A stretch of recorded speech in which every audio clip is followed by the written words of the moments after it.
الحمد للہ وکفا والصلاة والسلام علی عباده الذین اصطفى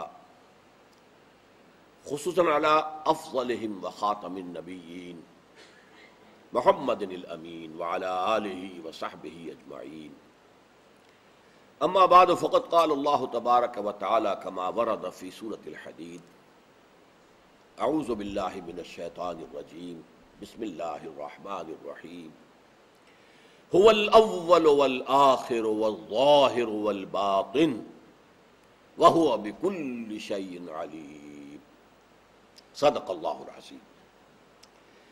اس آیہ مبارکہ کا حوالہ پچھلی نشست میں آ چکا ہے کہ قرآن مجید میں اکثر و بیشتر اللہ تعالیٰ کے اسماء اور صفات جو آتے ہیں وہ دو دو کے جوڑوں میں آتے ہیں، عام طور پر آیات کے اختتام پر عام طور پر دو دو اسماء اللہ کے آئیں گے، وَهُوَ الْعَزِيزُ الْحَكِيمُ وَهُوَ السَّمِيعُ الْبَصِيرُ وَهُوَ الْغَفُورُ الرَّحِيمُ، اس طرح سے جوڑے۔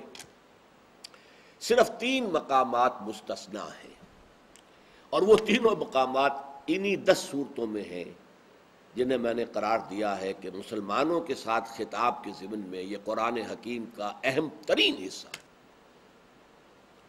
پہلی استثناء یہاں آ رہی ہے اللہ تعالیٰ کے 4 اسماء، هو الاول والآخر والظاہر والباطن۔ دوسری استثناء سورہ جمعہ کی پہلی آیت، یسبح للہ ما فی السماوات وما فی الارض الملک القدوس العزیز الحکیم۔ تیسرا استثناء سب سے زیادہ شاندار ہے، سورہ حشر کی لاسٹ بٹ 1 آیا، هو اللہ الذی لا الہ الا هو الملک القدوس السلام المؤمن المہیمن العزیز الجبار المتکبر۔ اب ایک خاص بات اور نوٹ کیجئے اسماء باری تعالیٰ کے ضمن میں، اسماء و صفات کسی اور جگہ پر سوائے اس مقام کے اسماء و صفات کے مابین واو نہیں آتا، حرف عطف نہیں آتا۔ ہم نے پڑھا هو العزیز الحکیم، هو العزیز والحکیم نہیں آئے گا، هو الغفور الرحیم، هو الغفور والرحیم نہیں آئے گا، هو السمیع البصیر، هو السمیع والبصیر نہیں آئے گا۔ اس کی وجہ کیا ہے؟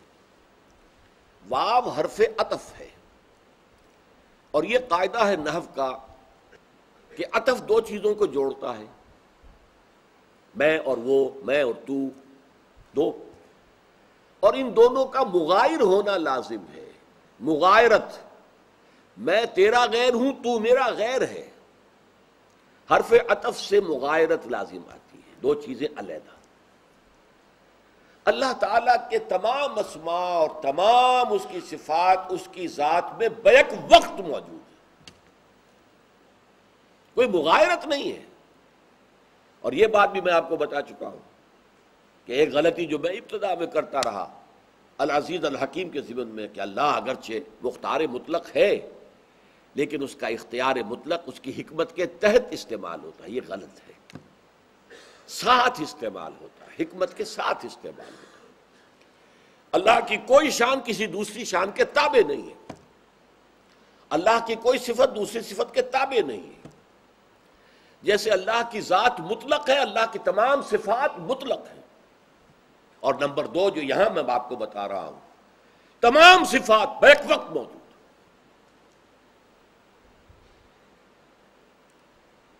جہاں وہ منتقم ہے وہیں ساتھ ہی وہ غفور بھی ہے، یہ علیحدہ علیحدہ نہیں ہے، بیک وقت۔ جہاں وہ قہار و جبار ہے وہیں وہ غفار و ستار بھی ہے، بیک وقت۔ اس میں کوئی بعد زمانی نہیں ہے، کوئی تقدیم و تاخیر نہیں ہے۔ ایک ہی استثناء اس میں آتا ہے اور وہ یہ ہے هو الاول والآخر والظاہر والباطن۔ وجہ کیا ہے؟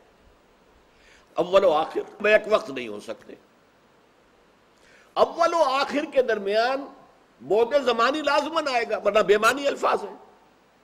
اول آخر یہ ایک ساتھ کیسے ہو سکتے؟ صرف اس وجہ سے یہاں پر حرف عطف لایا گیا ہے۔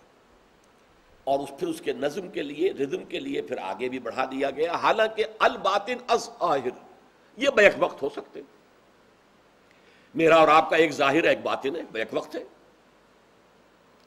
نماز کا ایک ظاہر ہے ایک باطن ہے، نماز میں رکوع ہے، سجود ہے، قیام ہے، قعدہ ہے، اور ایک اس کا باطن ہے، خشوع ہے، خضوع ہے، برابر ساتھ موجود ہے۔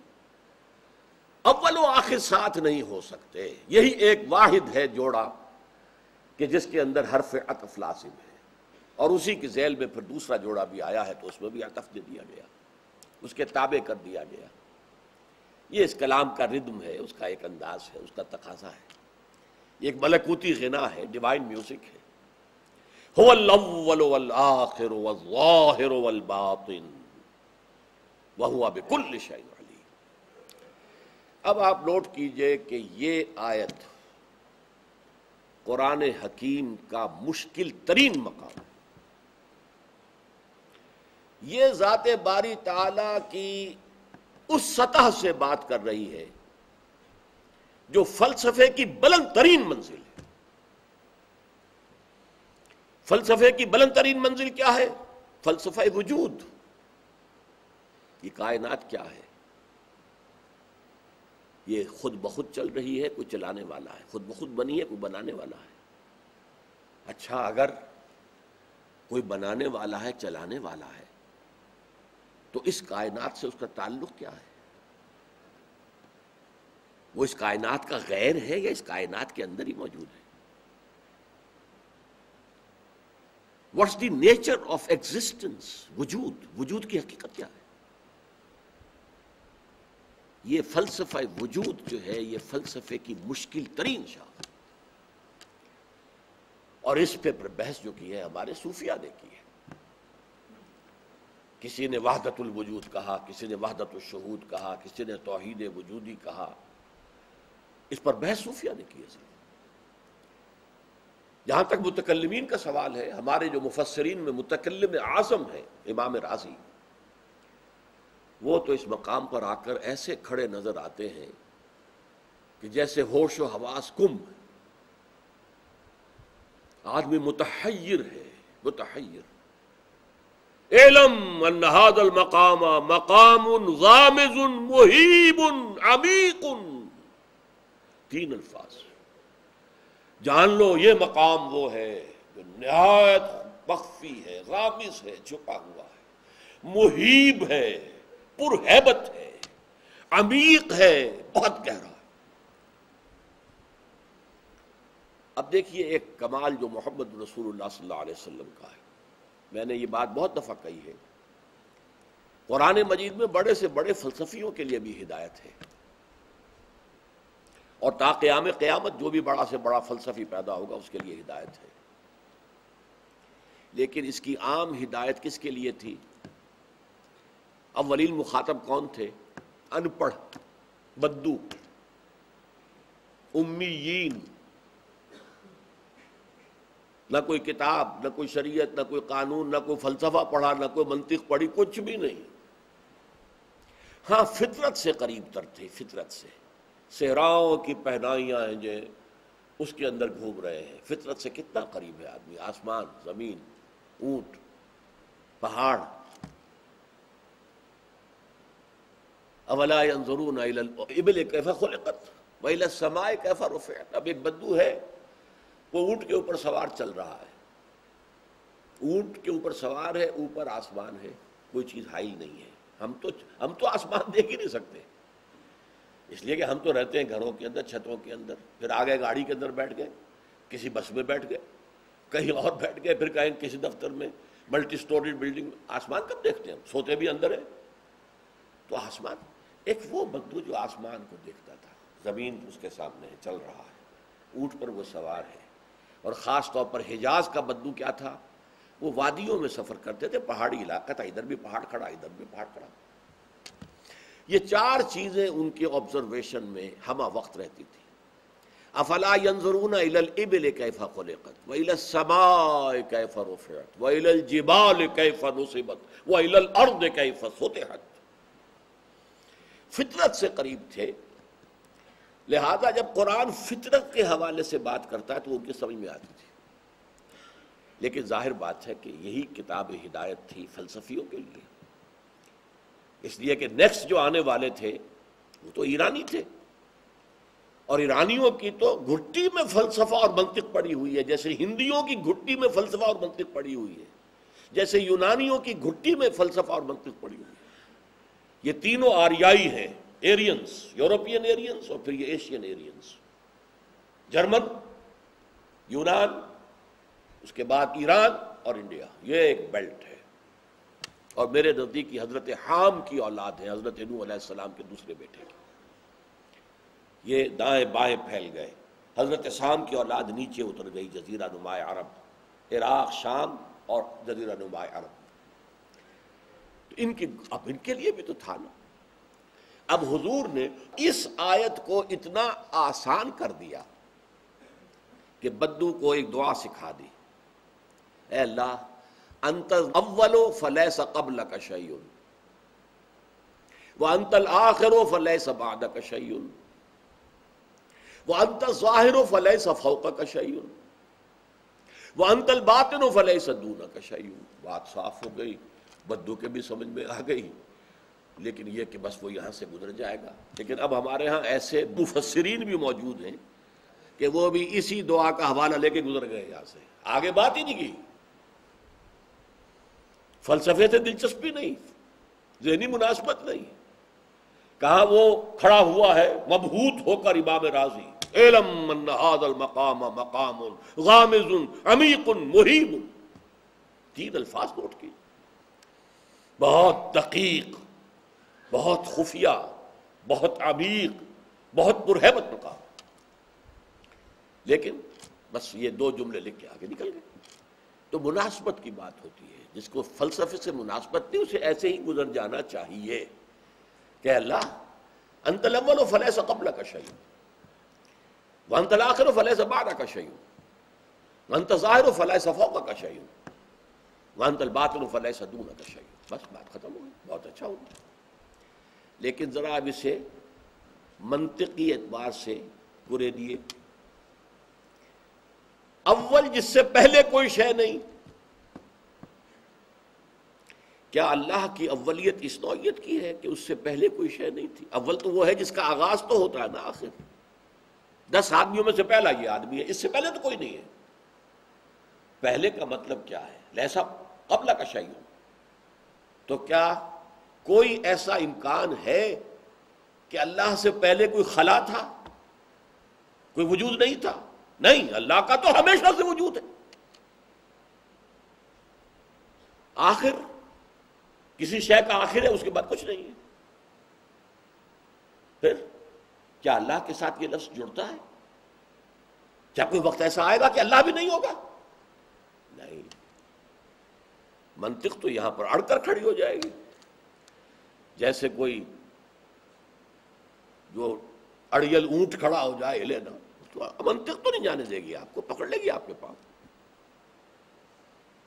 اس کا حل کیا ہے؟ اس کا حل یہ ہے کہ اصل میں یہ اول و آخر نسبت ہوتی ہے کسی شے کے حوالے سے،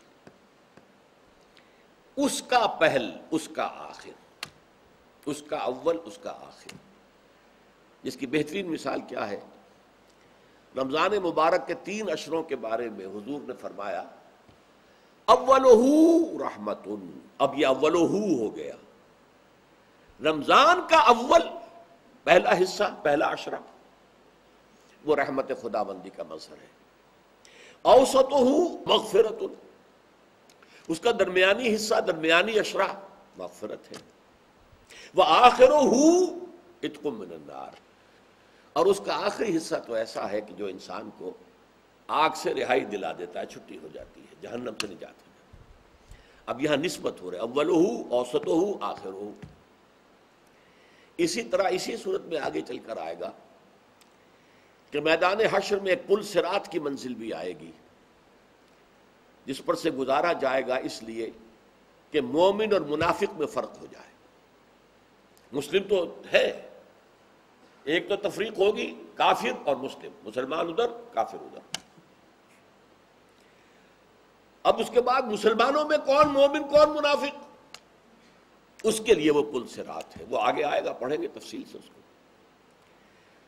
اس کے بعد فرمایا گیا جو مومن ہوں گے انہیں ایک نور عطا ہوگا، اس نور کی روشنی میں وہ اس پل کو کراس کر جائیں گے، اور پھر ایک فصیل حائل کر دی جائے گی۔ فَضُرِبَ بَيْنَهُم بِسُورٍ لَهُ بَابٌ بَاطِنُهُ فِيهِ الرَّحْمَةُ وَظَاهِرُهُ مِن قِبَلِهِ الْعَذَابُ، ظاہر و باطن بھی ایک نسبت کے ساتھ ہے، اس فصیل کے اندر کی طرف باطن اللہ کی رحمت ہوگی، جنت شروع ہو جائے گی، فصول کے ادھر عذاب ہوگا، جہنم ہوگی۔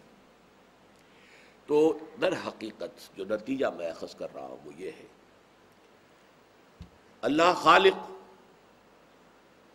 کل کائنات مخلوق، نمبر ایک، یہ خالق ہمیشہ سے ہمیشہ سے ہمیشہ سے، اس کا کوئی آغاز نہیں، مخلوق حادث ہے، جہاں سے مخلوق کا سلسلہ شروع ہوا اس کا سرا اللہ ہے، اللہ سے شروع ہوا نا۔ جیسے آپ لیتے ہیں ایک کوئی دھاگا اور اپنے دو میں لے کے پھر اس کو پھراتے ہیں تو کیا ہوتا ہے، اس کا ایک سرا یہ ایک سرا یہ ہے، اور اندر سے وہ دھاگا جو درمیان میں سے پھیلتا ہے پھر آ کر سکڑ جاتا ہے، ادھر سے پھیلا اور ادھر سے پھر وہ سکڑنا شروع ہوا۔ This universe, the beginning of this universe is God and the end of this universe is God۔ درمیان میں جو یہ نظر آ رہا ہے تمہیں، اس کا ظاہر بھی اللہ، اس کا باطن بھی اللہ۔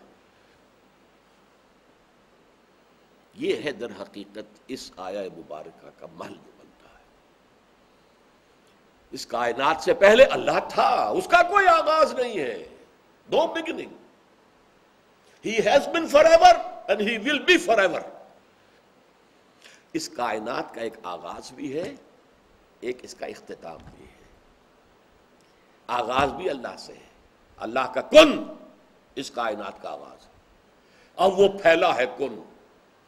آپ کو معلوم ہے آج کل، آج بھی کہتے ہیں the universe is expanding، اب بھی علامہ اقبال نے بہت خوبصورت بات کہی ہے، یہ کائنات ابھی ناتمام ہے شاید، کہ آ رہی ہے دمادم صدائے کن فیکون، کن فیکون کی آواز تو ابھی آ رہی ہے کائنات کے اندر۔